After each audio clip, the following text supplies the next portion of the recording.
So there are, I think there's four different kind of formulas when we're dealing with application problems. Okay, so the first one is when we were talking about compound annually, right?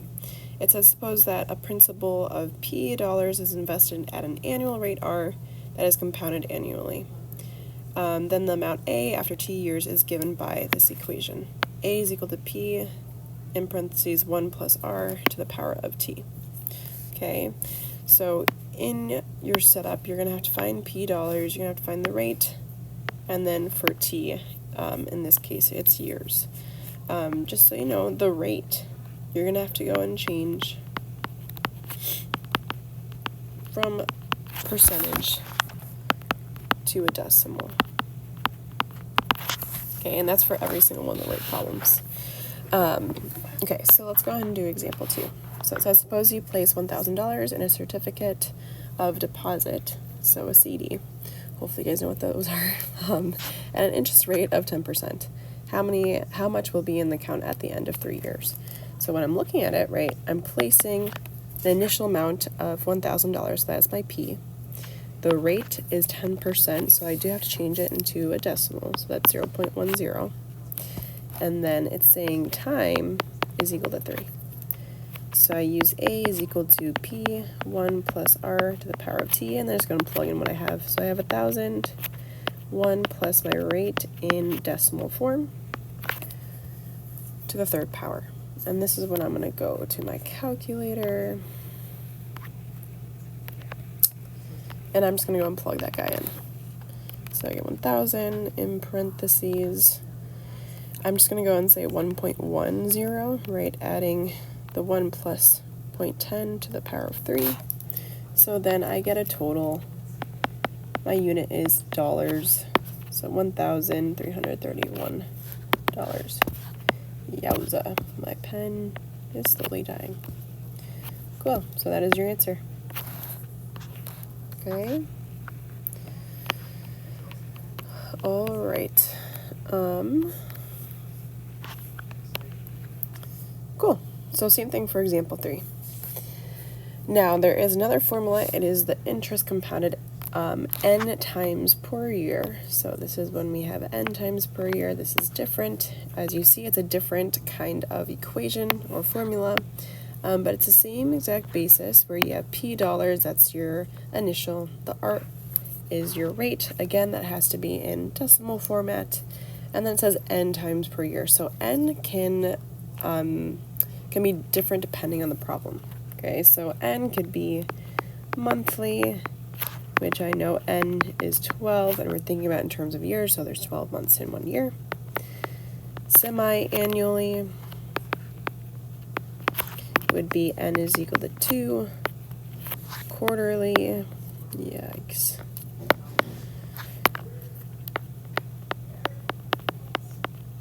Quarterly, n is equal to 4. Weekly, n is equal to 52. And then we have daily, where n is equal to 365 days. Okay, so I'm going to do example 4. I'm going to go ahead and set up example 4A, and then I'll do example B. But same exact basis, right? The $1,000, this is your P. 10%, so again, putting it into decimal form. And then we're talking about 1 year. Okay, so I'm literally going to go and copy and paste that formula. So A is equal to P 1 plus R over N times NT. So if I were to set it up for part A, it would be 1,000, 1 plus your rate, which is 0.10, all over N is just 1, and then 1 times 1 year, which is the T. Okay, same exact thing for part B. A is equal to P, 1 plus, this time, again, your rate is 0.10, N is equal to 4, so this is going to be 4 times 1. And then we could just go and plug it in. So I have P, which is 1,000, 1 plus 0.10 over 4 times 4. Okay, 1 plus 0.10 over 4, close your parentheses to the 4th power.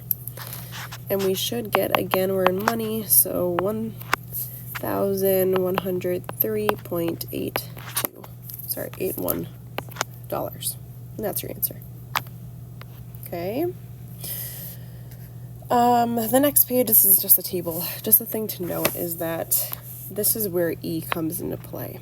Eventually, your numbers are going to keep getting small and small and small and small, where this guy becomes E. Okay, so this is where E is derived from. There is another one, and you guys may have seen this in either the ACT, SAT, or other classes. This is when we have interest compounded continuously.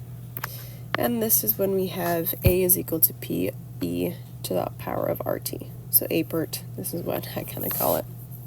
Okay. So example 5, so this is when, since E is in our formulas now, we're going to have to go focus on exponentials and logs and those functions that we've been dealing with for the past couple weeks.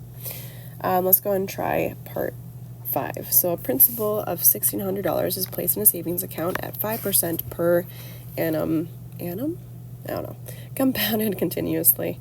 Assume no withdrawals or deposits, and so it's asking us for the balance. That reaches $2,400, right? So I'm going to go and copy the formula. So A is equal to P. And of course my pen is just acting up. PE to the power of RT. Okay, so A is this guy, P is this guy. Right, we want to see at what time it's going to reach to the 2,400. Right, so I get 2,400 is equal to my P, which is 1,600. E, the rate, in this case, is 0.05. T. Right, first things first, I'm going to go and divide both sides by 1,600. So 2,400 divided by 1,600. I want to get into a decimal. Oops. Undo. Cool. So we get 1.5. I should have known that. 1.5 is equal to now E. Are you talking to yourself? Nope, just teaching. You're right. Just doing a video. 0.05 T, right? And now, since we're in exponential form, we need to get back into log form, and this is when we transition back to ln of n, or sorry, the natural log. So we get the natural log of 1.5 is equal to 0.05 t. And last but not least, right, t is equal to ln of 1.5 all over 0.05. And I actually want to go ahead and find a value for this. So we get the natural log of 1.5, close your parentheses, all over 0.05. And we should get 8.11. In this case, we're dealing with years. And that's your answer. Okay, we're going to go and skip example 6. All right, you guys can fill out the exponential and growth into k on your own. All right, and also you can go and fill out the growth law. Let's go and do example 7, and then I will kind of talk about example 8 on the next page. So example 7, so it says, suppose that at the start of an experiment in a biology lab, 1,200 bacteria are present in a colony. 2 hours later, the size of the population is found to be 1,440. Assume that the population size grows exponentially, so it's continuously increasing, right? So when I'm looking at this stuff, the 1,200 is going to be your n naught. Okay, 2 hours later, this is your time, which is 2. And the size of the population is found, so your n is 1,440. Okay, we're trying to find k, so I'm going to go and copy this equation and fill it out. So I get 1,440 is equal to the n naught, which is 1,200 e. We're trying to find k, but we know what t is. Same exact thing as the previous one. I'm going to go ahead and divide both sides by 1,200. So 1,440 divided by 1,200. What is that? 1.2. is equal to e to the k power of 2. Same exact thing, since we're an exponential, we have to put it back into log form. So I get the ln of 1.2 is equal to 2k. Last but not least, we can go and divide on out. So I get k, oh my goodness, my pen. K is equal to ln of 1.2 over 2. And again, I'm going to go ahead and find an actual value of this one. So ln of 1.2 over 2. And we should get something around the lines of 0.91. Nope, 0.091. Cool.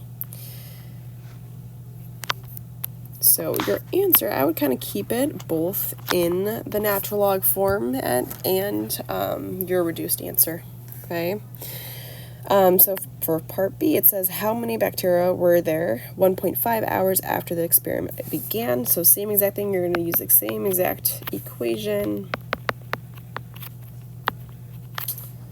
Oh my God, my pen, it's dying.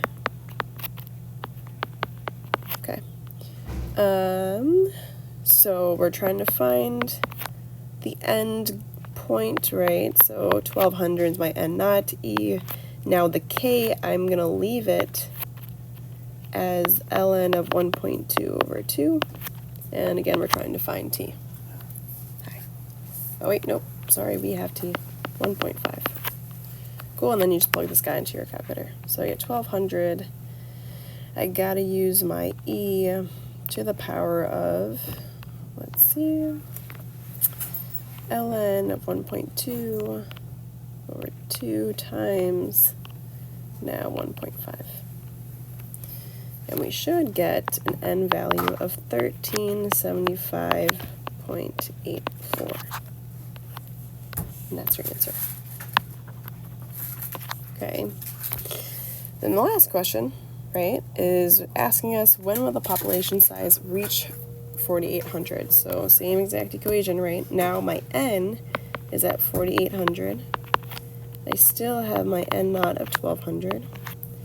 I'm going to use that k value of ln of 1.2 over 2. And we're trying to find t. We're trying to find the time. Okay, so same exact thing. I'm going to divide both sides by 1,200. Alright, this is 4 is equal to e to the power of ln of 1.2 over 2 times t. Same exact thing. We're an exponential. I have to change back into log form. So I get ln of 4 is equal to ln of 1.2 over 2 times t. And this one, you can go ahead and divide by a fraction. But I'm actually going to go ahead and multiply by the reciprocal on both sides. So I'm going to multiply both sides by 2 over ln of 1.2. Right, if I did that, the 2's would cancel out, the ln of 1.2 would cancel out, and then all I'm computing is this guy on the left-hand side. So I'm going to go ahead and create my fraction. So I get 2 ln of 1.2 times ln of 4. And we should get our time to be about 15.2 hours. And that's your answer. Okay. And then we could go ahead and finish off by talking about the half-life. So the half-life of a radioactive substance is the time required for half of a given sample to go ahead and disintegrate. Okay. So example 8, it says suppose you have 2 grams of a substance. If the half-life for the substance is 5 days, how much will you have left at the end of the day? Okay, so at 0 days, we're starting at 2. And the half-life, you're just taking halves. So half of 2 is 1, half of 1 is 1/2, 1/4, 1/8, 1/16, and then 1 over 32 for that 30-day mark. Okay, now for the half-life, there is a formula where, in this case, it's in terms of K. It's always going to be a negative ln of 2 on top, and then whatever the half-life is on the denominator.